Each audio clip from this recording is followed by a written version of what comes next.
We're going to Gisborne's Mayor, who is declaring this morning a water crisis across the district. Rehet Stoltz is with us via a Starlink phone this morning. Good morning. First of all, as far as you know, everyone in your area accounted for? Yes, as far as we know, everyone is accounted for. Communication is limited, though, so as far as we know, yes, we still have about 200 people in our evacuation centres. So people that were unsafe areas or had to evacuate, we have been looking after them in our evacuation centres. OK. Do you know how long they might need to stay there? So hopefully today we will be able, the rain is just clearing up, and we will be able to assess if we can transition them back into their homes, who needs more longer-term accommodation. So our welfare teams will be working flat out to organise that. Are there any areas you haven't been able to speak to yet? No, because we are set up for situations like this. You and I have spoken about emergencies before, so this is not our first walk in the park. So we have in each of our smaller communities, we have a community link team who then know that community, know what is going on there. So in our smaller townships, we were able to touch base with nearly everyone. But like I say, communication is very limited. All right. What about food and water, in particular water? So we need every single person in Gisborne to conserve water. We have a water crisis where our water pipe are broken in several areas. Our reservoir is full at this stage, and we've started up our supplementary Waipower treatment plant, which we built after Bola, but that will only produce a quarter of the water we need. We need every single person to conserve water, and because we cannot communicate with them via the normal channels like Facebook or the internet, and some have limited, we only had power yesterday. What we're doing today is printing 22,000 Gisborne Heralds, which will be hand-delivered to each household to urge people to please conserve water. If everyone play their part, we can do this, but it will need to be a massive town effort. OK, so are you saying it? You mentioned a quarter of the water that you need. Are you saying that it's that bad?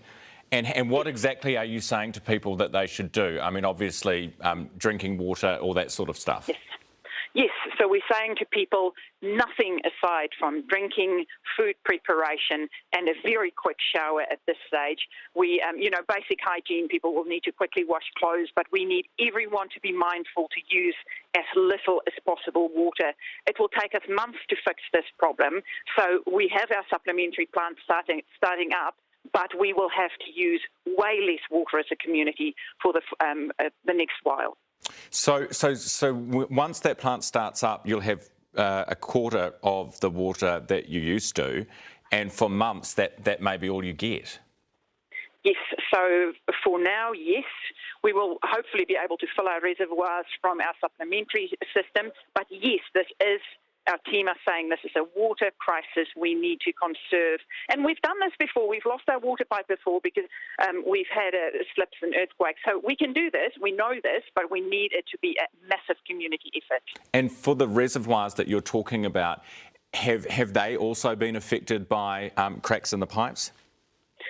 So we were able to fill our reservoirs in town before we lost our pipes. So the reservoirs are full, but at this stage, because we have faults in our pipe system, we can't pipe the treated water from the treatment plant into the reservoirs in town. So the reservoirs are full, but we can't fill them again.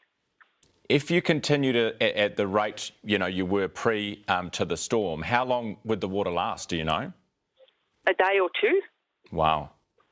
OK, so this is serious. Like I say, we started off our supplementary plant, which we built after Bola. So we do have water coming in, but this is a real urgent call on everyone in Gisborne to play their part now, because we need to urgently address this. And like I said, we've done it before, we can do it.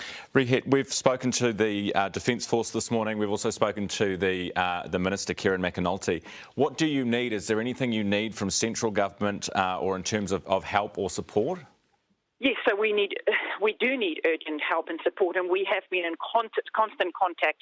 We've received great support from NEMA as well as Minister McAnulty and the government at this stage. We're closely talking to them because we cut off. We've got no roads in and out of Gisborne, how we bring food into our region, but those are active discussions that they are on a national level coordinating with us so that we make sure we've got more than enough food to look after our community while we do our best to bring us all back together. So yes, there's a lot that we need, and we are actively talking to the government to fix up our roads so that we can be connected again, bring in our own food via roads. But then in the meantime, how do we get food into our region to stock our supermarkets?